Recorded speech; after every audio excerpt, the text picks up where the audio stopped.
So ఈ సినిమాలో మీకు డైలాగ్ వర్షన్స్ అయితే తక్కువే ఉన్నాయి. లైక్ అవును. డైలాగ్స్ అయితే అవును. తక్కువే ఉన్నాయి. But there is a lots ample amount of space for your screen presence. హుహు. So director was particular about that. ముందే చెప్పున్నాడా ఇలాగా డైలాగ్స్ తక్కువ ఉంటాయి గానీ you will be around the film for the whole time అని? అంటే డైలాగ్స్ అలాగా అని కాకుండా ఆయన సీన్స్ ప్రకారం చెప్పుకుంటూ ఎళ్లారు. ఓకే. సీన్స్ ప్రకారం ఇక్కడ ఉంటుంది, ఇక్కడ ఉంటుందని చెప్పుకుంటూ ఎళ్లారు. నేను ఓకే చెప్పిన సీన్ అయితే సెకండ్ హాఫ్‌లో నాకు ఆ సీన్ నచ్చింది.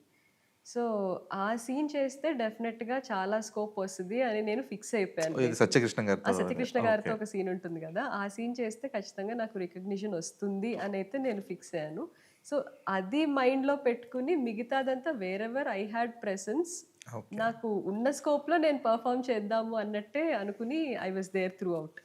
సో, హుహుహు.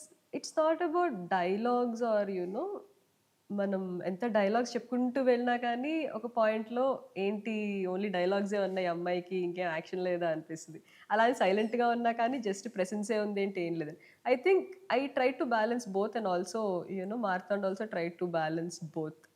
పర్టిక్యులర్‌గా అంటే నేను చెప్పాను కదా! ఐ మీన్ మీడియాకి ఇంతకుముందు చెప్పినట్టున్నాను. ఆ పర్టిక్యులర్ రోల్‌కి నేను సెలెక్ట్ అయిపోయానని అదే రోజు నాకు చెప్పేసారు. యాహ్! యాహ్! ఆడిషన్ ఈవెంట్‌లో చెప్పారు తీసుకున్న కదా! వెంటనే he said I am selected. Okay. అది చాలా బిగ్గెస్ట్ రిలీఫ్ అసల. ఈవెన్ యూ టర్న్‌లో పవన్ ఐ మీన్ 'కుడియడం' అయితే వెబ్ సీరీస్‌లో ఆ పవన్ కుమార్ గారు గూడా నేను ఆడిషన్ చేసిన వెంటనే you are selected for this role అని చెప్పేసారు. ఓకే. సో, మోస్ట్‌లీ నాకు అలానే వర్కౌట్ అయ్యాయండి. ఆ రోజుకి ఆ రోజు ఎవరైతే చెప్పారో యూ ఆర్ సెలెక్టెడ్ అని అవి లేదంటే ఇక రానట్టే.